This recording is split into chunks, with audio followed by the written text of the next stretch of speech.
What up, Hype Squad? It's your boy Lucrecio coming at you with another video. And if you're new to the page, welcome to exceedthehype.com. To join the Hype Squad, all you gotta do is click subscribe, alright? So, when I got on the tie, it's serious business. We're about to discuss some serious issues. And today's issue is the 5 reasons the NBA age limit should be 18 instead of 19. So, a while ago, they changed the rule. It used to be that people could jump from high school directly into the league.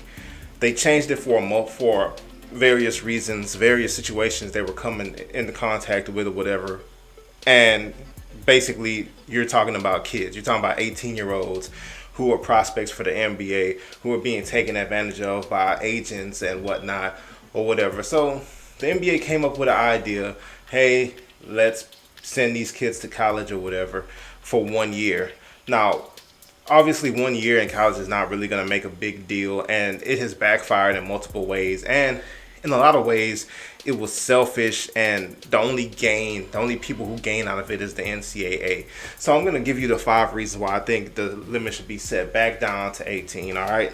Reason number 5, the risk of injury. So anytime you play professional sports or any sport, you could literally be injured badly every single time you step out on the court or on a field or whatever the case may be.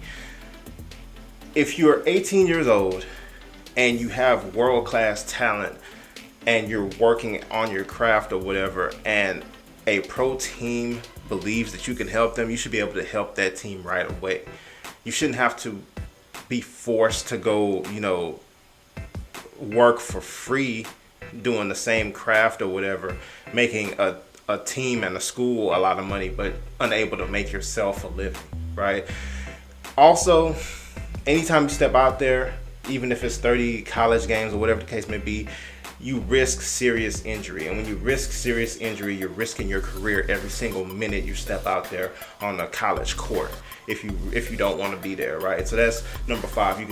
You can risk losing everything. Now, I know you have your insurance and things of that nature that will, give you some kind of monetary value or whatever, but it's not an NBA contract. And if you were capable of getting an NBA contract, that's obviously what you will want out of that situation. So that's reason number 5. The risk of injury is too high. Reason number 4, the athletes really don't get much out of the NCAA. So they go there, people talk about, hey, you get the scholarship or whatever, it's free education and this and that. It's really not. You lose salary. Every minute you step out there on the court for free for college basketball and you don't want to be there, you're losing money, a lot of money that you could be making in the NBA. And that's why I think it's a myth that athletes benefit at all from that 1 year in college. Typically, I won't say typically, but a lot of times you really just go there for that first semester. You go there, you attend some classes or whatever, you get your grades in December. When you go back to school in the spring, you got the NCAA tournament coming up. If you're at a school that has made the tournament or that has a chance to make the tournament, you don't even really have to go back to class. You're really just playing basketball that spring or whatever, and then whether you went to class or not, the grades come out, it doesn't matter, you enter the draft, you go on about your life, right? So it's really, you go to school for 4 months, if that. And that just seems pointless. Like, these athletes are not getting anything out of that experience. So why force them to go through that experience if they're not going to get anything out of it anyway, right? So that's reason number 4. Athletes aren't getting anything. Reason number 3, college basketball is a different style of basketball than the NBA. College is a whole lot of zone and trying to beat the zone. Really, it's passing the ball, moving the ball around the perimeter, reversing the ball, moving it back around the perimeter, trying to find a hole in the zone to attack.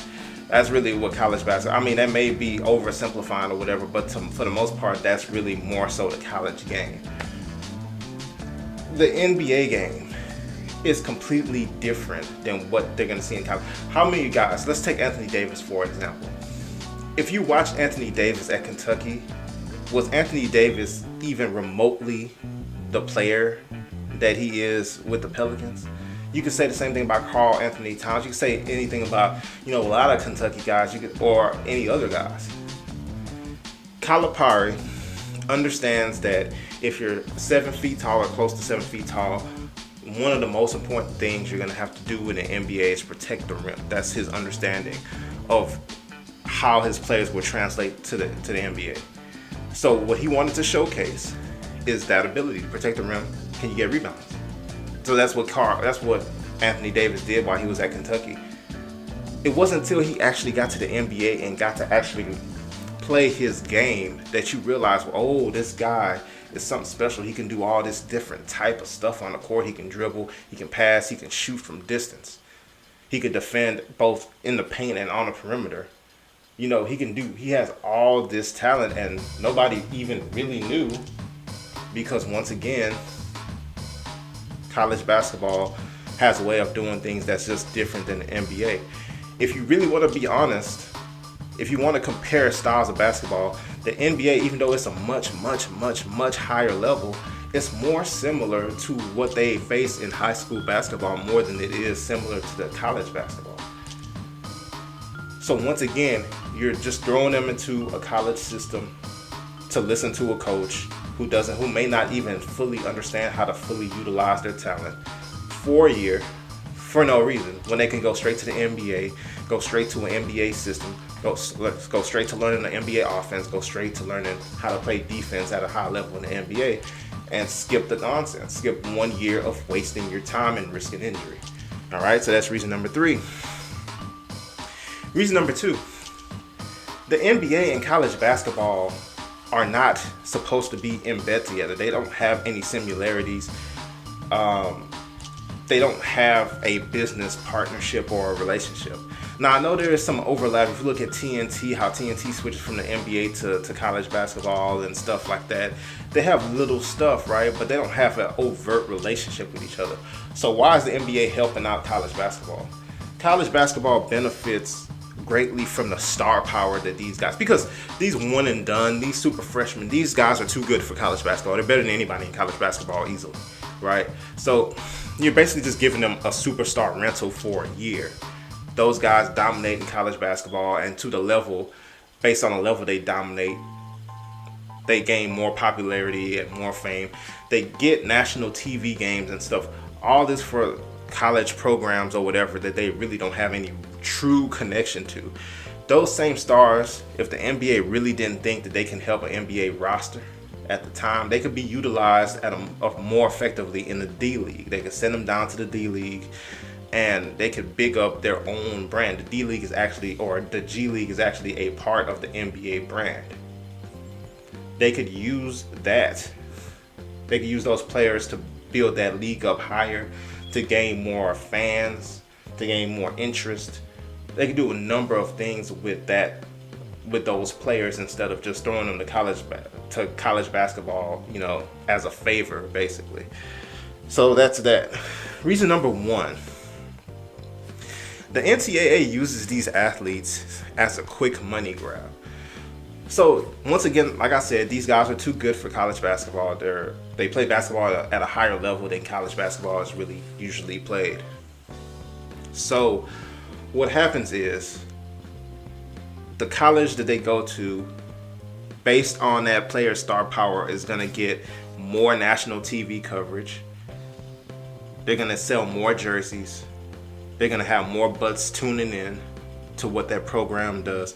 They're just going to get more money for that program based on the star power they're bringing in with these super freshmen. And like I said, these super freshmen don't get anything really out of that relationship. It's just college basketball using them as a quick money grab. They know they're going to only have them for a year, so they literally drain all the money they can get out of these athletes while they can. And once again, the NBA is their future employer. Why are you basically sending your prospective athletes to get used for a year, to get drained clean for a full year of college basketball? I don't know, but to me, I don't like seeing, even though I love college basketball, and I love watching these guys play in college basketball. It does give them some national coverage. So you could put the game to the names, basically, because you've heard of all these guys. You always hear these guys, you see Ball is Life or whatever, you see little snippets or whatever, but it's not till they get to college basketball that you really get to see their game to an extent, and then when they get to the NBA, then you really get to see their game. Well, in this particular case, I just don't agree with college basketball just being able to utilize these athletes and, get more attention for the school and this and that. These athletes can't capitalize off of their own name at all, their own likeness at all. Everything is college basketball gets to capitalize until they clear that year. So to me, it should be a situation where if you want to go to the NBA out of high school, you should be able to. If the NBA wants to protect the young men, they should have a program that allows these young men to sign up for like an NBA mentorship program or whatever. Assign people to go to the areas or whatever and kind of supervise the situation. Make sure, because these guys know each other. The NBA knows all the agents. They know everybody. They all have to have relationships to make this whole thing work. If you're the appointed, gentleman going out to whatever, Indiana or wherever you're going to do to scout this player, you should be able to see the surroundings, see what agents are there, and see if there are any inappropriate relationships going on that you can try to report the agent. Because if you sully that agent's name or whatever, how effective can he be in the NBA, family or whatever? If that person has a bad reputation for taking advantage of kids or whatever, and this team don't mess with them, this team don't mess with them, how much of an agent, you can't do that. So it's a way to kind of monitor what's going on and, try, because you can't keep everything in an up and up, but you can at least try to keep everything in an up and up. That's just one thing I think that could happen to kind of help out a little bit. But ultimately, the age limit should go back down to 18, and these guys should be able to go straight to the NBA from high school. All right, leave your comments. Let me know if you agree, disagree. Like the video if you enjoyed this content, and once again, subscribe. All right, see you next time.